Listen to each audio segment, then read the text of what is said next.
let me tell you something. If you thought Robert Saleh trying to sell you on Zach Wilson as his starting quarterback was something, you ain't heard nothing yet. Here was Robert Saleh talking about the hire of his brand new offensive coordinator, Nathaniel Hackett. When it came back to a certain checklist that I was trying to go through, just checking boxes on what we were looking for with regards to this next offensive coordinator, just kept circling back to him. He checks every box. Really, really excited about this, being able to get Nathaniel here. There's a lot of strengths with him. His commitment to complementary football, the experience, the innovative teacher. He's got a laundry list of stuff that we're all really, really excited about. He's got a proven history of being able to develop a heck of a run game in every stop that he's ever been in. Got a proven track record of tremendous relationships with all the quarterbacks that he's ever worked with, and he's gotten great head-to-head success with all the quarterbacks that he's worked with. I mean, relax. I'm sold. I'm sold. That was the missing piece. That was the missing piece, and now Nathaniel Hackett's going to come in. He's the quarterback whisperer he's needed for Zach Wilson. Well, yeah, I mean. You know, you all right? Yeah. All right. Okay. Yeah. I mean, Nathaniel Hackett also, according to Robert Saleh, he said that, the plan is they're going to bring in a veteran quarterback, but, he's still standing behind Zach Wilson. That's still his guy here. So it's interesting. I mean, I would love to have Robert Saleh as my coach because that guy would throw some support behind me. Even in my downtime. So apparently, Brady Quinn, your New York Jets, a one-time member of the New York Jets, have found themselves an OC, and we are off and running. Look, Nathaniel Hackett is, by all accounts, a great guy. Everyone will say that about him. He's a great guy. He does have good relationships with his players. He is unique in the manner in which he coaches. But there wasn't one media person, not one, that pointed out the fact that he has struggled as a play caller. There was one that actually, the only thing he did point out to me was his 1 year that he actually really excelled as a play caller. And that was the year in, 2017, I believe, with the Jacksonville Jaguars. Like, that was the one thing he pointed out. What about 2017, the Jaguars? I'm like, well, wasn't that Leonard Fournette? I mean, didn't Fournette have one of his best years of his career running the football? Was that Nathaniel Hackett? But you go back to the years in Green Bay, he wasn't calling plays. And so the 1 year he's got really to hang his hat on is 2007 with the Jacksonville Jaguars and Blake Bortles, which I guess you'd say that was his best season. But I just sounds like I look you're at it. calling your shot. Well, I don't know about that, but what I'm doing is I'm just trying to paint a more objective picture to it. Mm-hmm. And I think the objective side of it is, and this is what one of the media members had said to me. I said, help me understand where all the compliments and everything's coming from. And eventually we got to the point where he said to me, if Robert Saleh's on the hot seat, who else was he going to hire? What offensive coordinator is available, has a track record, has experience doing it, that you could hire and not feel like you're experimenting if you've got 1 year to prove yourself? I'm like, valid point. I can't think of many other names off the top of my head of guys who are a young budding star but have a track record and could leave their current OC position to then come be offensive coordinator for the Jets. Like, you can't move for a lateral move in the NFL. You have to move up if you want to leave. So anyone you're bringing on is going to be a guy who's probably unproven and might be a great offensive mind, but you don't really know, and you might go through some growing pains there. So I can understand why Robert Saleh hired Nathaniel Hackett. Nathaniel Hackett will have a good relationship with Zach Wilson. He's called plays before. He's going to try to, do exactly what Robert Saleh wants him to do.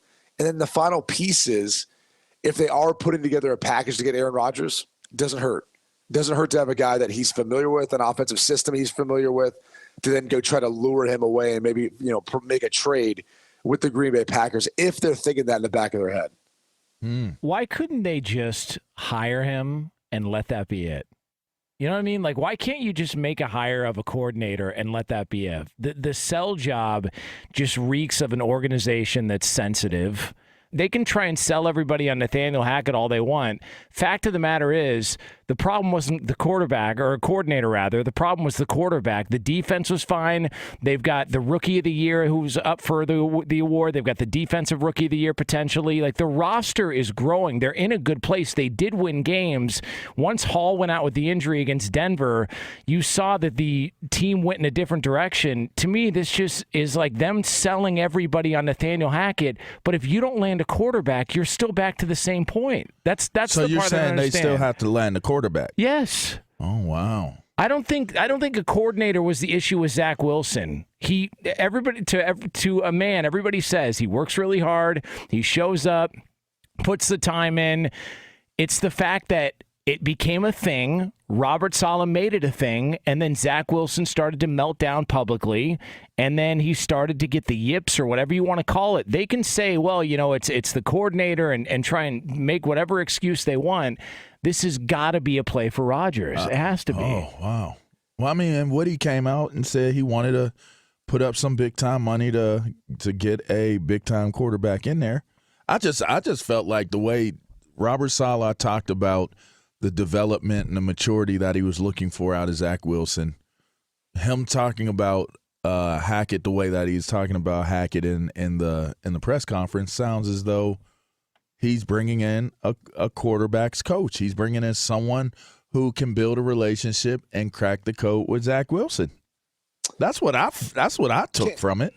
Can we touch? Well, I mean, and that might be part of it, right? Part of it's to be developing Zach Wilson. At least that's what they keep saying. Someone explain to me. Let's play out the hypothetical of Aaron Rodgers as a New York Jet. He currently has 2 years left on his deal. So if any team trades for him, he's at least getting traded for with 2 years left on his deal. As far as what the money looks like, that's up for negotiation. And obviously, Aaron Rodgers has a no-trade clause. He would have to agree to whatever team he's being traded to. But let's say, for example, he gets traded to the New York Jets. Zach Wilson has played 2 years in the league. He's got 2 years left on his deal. After this upcoming season, because he was a first-round pick, they have to decide on his fifth-year option. Assuming you trade for Aaron Rodgers, he has 2 years left on his deal. How does this work out where you're developing Zach Wilson? It's the same thing I said about Jordan Love, who's a year ahead of Zach Wilson. Like, you're not developing him. You're not saying what you have in him. You're trying to figure out a way to win. Yeah. That's what you're doing. And so you've got Rodgers for 2 years. Meanwhile, how could you ever pick up a fifth-year option on a quarterback you saw, and last time you saw, you had benched numerous times because he wasn't developed enough. Right. And so then, like, you're saying, oh, he's not done here. It's like, what do you mean? You got Rodgers here for the next 2 years. By the time Rodgers is done with that portion of his contract, Wilson will be a free agent. Yeah, he's done.